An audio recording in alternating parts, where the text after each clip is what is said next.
This is our 1970 Mazda Cosmo wont NS, a car that we never thought we would ever get our hands on because there's only 1,100 of these ever made. Super rare, Mazda's first rotary powered car. Now, if you caught the previous episode, which I'll leave a link in the description, we continued to work on the sill and the back sill, and we actually made this really nice majestic panel. Now in this episode, we're going to continue on this. We're going to get this all stitched into the car. We're going to sort this inside out as well, and then we're probably going to do something else on this car. Make sure you do hit that like and subscribe button because they are free. Get us on all the social medias as well. And now let's crack on with this sill. Right, so this is the panel we made in the previous episode. I need to drill some holes in here to stitch onto here, in the bottom here, and in the side to obviously stitch it on the floor pan and on this side section. Now, this actually fits quite nicely when I put it in the right orientation. I do actually need to trim this top section here. As you can see, I've outlined it in the previous episode, so I need to trim that. I need to get this all sorted. I need to get the inside panel done as well because I don't want to stitch this on and then have sparks and everything landing in this sill and corroding and etc. So I'm going to get that done first, then I'm going to stitch this, then I'm going to prime it, then I'm going to stitch this, and bada bing bada boom. So inside panel, let's go.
Right, that's that section done. Now, the only thing I'm not quite happy with is the fact that it kind of goes up and tucks in and then comes out. It's kind of a little bit like that.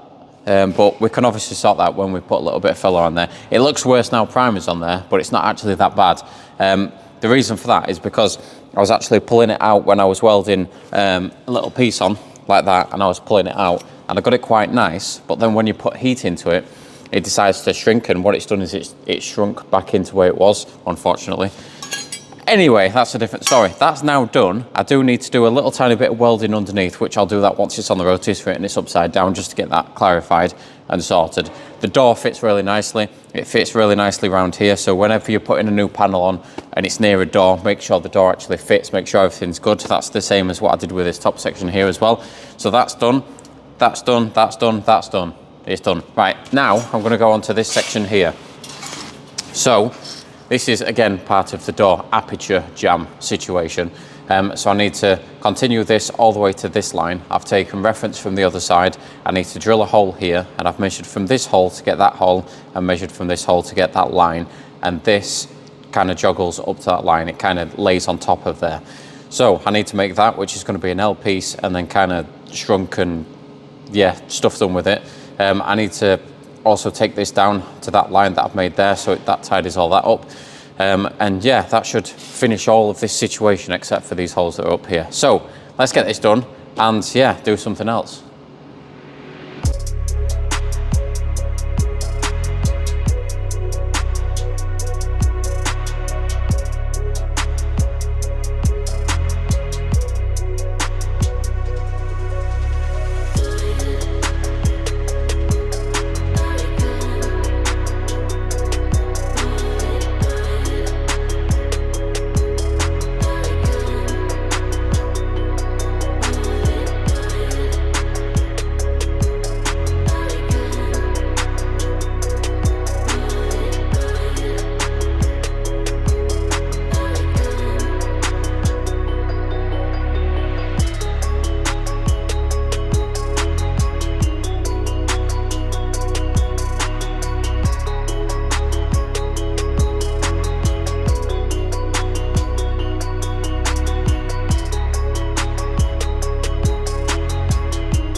that is that section all complete. And you know what that means, don't you? That means that we can finally get this car back on a rotisserie. Now this car has literally been on its wheels, it's been on axle stands, it's been on a rotisserie, and it's been on this dolly as well. Now, we made a custom built rotisserie for Shmi 150's car, which I'll leave a link in the description. That's now off the rotisserie, so I can use that rotisserie for this car. So, the back connection is already on. The front connection we need to put back on, it's just down there.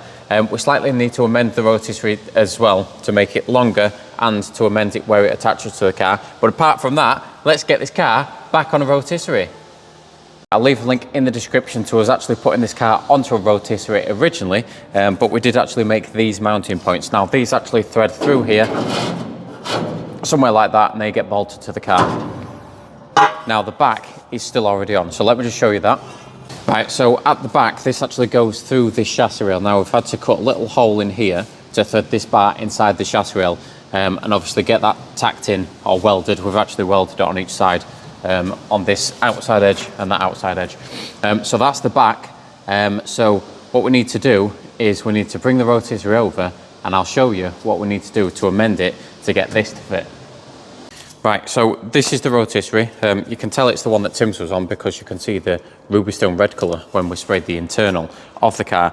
Now, this works with a pivotal point, which is this centre point here, and that's basically where you need even weight distribution above and below. So obviously you can rotate the rotisserie easily. If you had all the weight at the bottom, to try and rotate it up there to get all the way up there would be almost impossible. Anyway, so it's kind of a guessing game because that's what I did with Tim's car. But we need to amend this because the thing that we've got for the Cosmo is actually too narrow. So this and this is actually too narrow for the ones that I made for Tim's car. So I need to take these off and amend these to these ones here, and then I can take this bar off and do the same on the other side, and then that should be the rotisserie made. Oh, I also need to extend, so I need to cut somewhere in the centre between the two central wheels and actually extend it, whether it be an adjoining bar which slides inside each one and then is bolted down, welded down, or I could actually get a bar that's the same size as this and actually put a piece in there. But we'll cross that bridge when we come to it. So first, we'll start on this.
Right, the Mazda Cosmo 110S is finally back on the rotisserie, so we're able to turn it around and do all the rust repairs on the underneath. You know, just up here, we can turn the car around, we can get in the footwells while standing up and everything. It's all good. So, I've got the adjoining bar in there. It's not, unfortunately, one that we can extend. I've welded it in because we didn't have a smaller bar to slip in there. I needed like a 40mm or 45mm box section, but we didn't have one, so I just welded another bar in there. So, it's on the rotisserie, and now we're all going to experience together the full rotation of the Cosmo once again.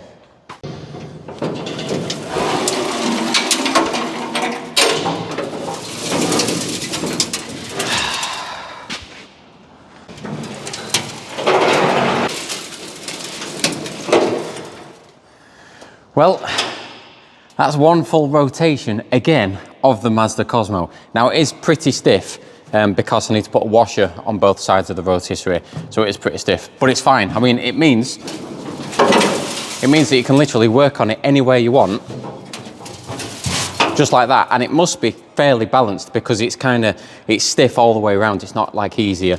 And what you want to do is you want to get the same balance on the top and the bottom, so the same amount of weight just above the axis, which is the rotation axis on each side of the rotisserie, and it means that you can literally do whatever you want. So yeah, I think that's a good time to say that's going to be it for this video. Do check us out in the next video where we're going to continue on the rust repairs on this car and hopefully get this one step closer to being painted, because we're very close. Even though it doesn't look like it, we are very close. So hit that subscribe and like button. They are free. Make sure you get us on all the socials, Insta, Facebook and TikTok as well, and we'll catch you in the next one.